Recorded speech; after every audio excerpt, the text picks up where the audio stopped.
Saya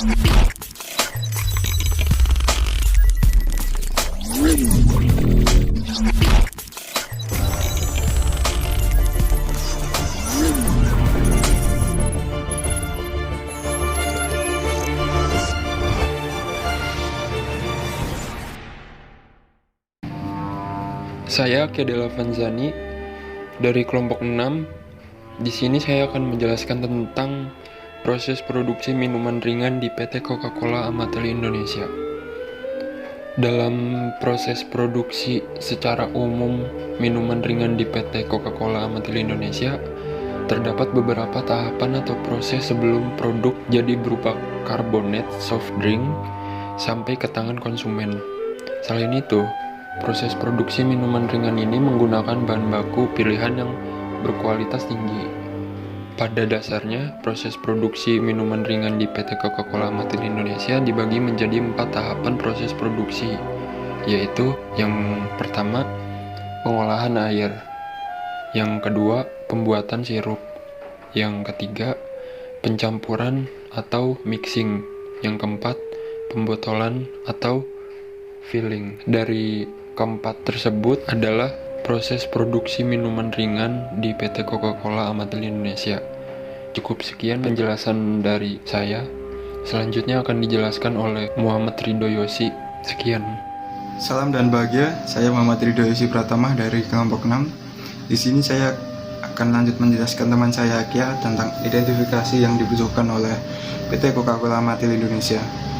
Salah satu cara yang dapat digunakan oleh perusahaan mengidentifikasi dan mengevaluasi sumber daya dan kemampuannya adalah dengan melakukan analisa rantai nilai. Dalam kurung value chain, rantai nilai suatu perusahaan dapat dibagi menjadi aktivitas utama dan aktivitas pendukung.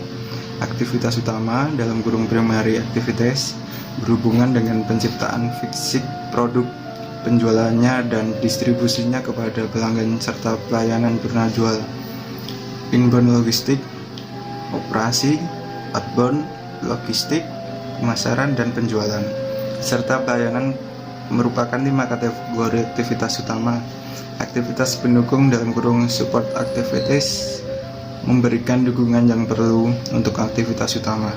Termasuk dalam aktivitas mendukung adalah infrastruktur perusahaan, manajemen sumber daya manusia, pengembangan teknologi, dan cukup sekian penjelasan dari saya. Selanjutnya akan dijelaskan oleh Restu Setiawan. Perkenalkan, di sini Restu Setiawan dari kelompok 6 ingin menjelaskan tentang rantai pemasok pada PT Coca-Cola Amatil Indonesia. Rantai pemasok ini dimulai dari daun coca yang digabung dengan bahan lainnya, entah apapun itu, yang menghasilkan sirup Coca-Cola. Lalu produk gelas digabungkan dengan produk aluminium sehingga menghasilkan paket Coca-Cola. Dari kedua bahan tersebut, sirup dan paket Coca-Cola dimasukkan ke dalam mobil lalu ditaruh pada pabrik manufaktur. Kemudian di pabrik manufaktur terdapat 3 bahan, yaitu sirup digabung dengan Coca-Cola, lalu digabung dengan air dan karbon dioksida sehingga menghasilkan produk Coca-Cola. Ketika produk Coca-Cola tersebut sudah di packing, lalu dimasukkan ke dalam gudang. Nah, dari gudang tersebut dikirim ke penjual, toko atau mesin penjual. Dari penjual tersebut baru deh boleh dijual ke pedagang lainnya.